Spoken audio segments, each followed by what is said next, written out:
Medzinárodné výstavy v Nitre tohto roku oslavujú 30. výročie svojho vzniku. Aj keď tento sa traduje na júnové podujatie, ktoré bude aj oslavou tohto krásneho výročia, tak môžeme už tento rok považovať za, alebo od začiatku tohto roka už môžeme za jubilejný. Spočiatku sa v Nitre konala jedna medzinárodná výstava ročne. Potom pribudla jedna ďalšia jesenná a od minulého roku máme medzinárodné výstavy v Nitre 3, to znamená túto skoro jarnú, alebo ešte zimnú. Potom je to tá tradičná, tá júnová, ku ktorej sa viaže práve oslava 30. výročia.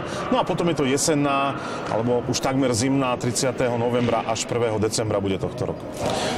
Prvý deň výstavy je prihlásených približne 2000 stopcov a druhý deň 1900, čiže v priemere na jeden deň 2000.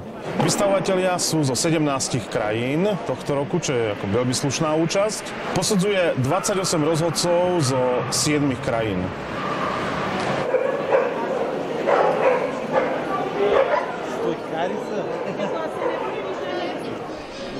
To sú anglický chrti a volá sa to Whippet. No a máme dvoch psíkov.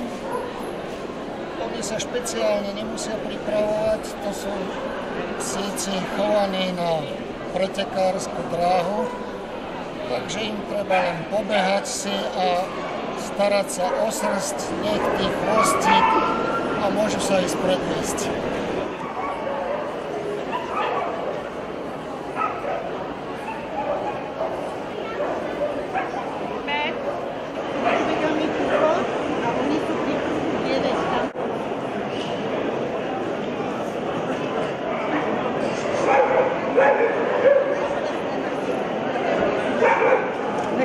Nechce se, protože si až to vystavějí.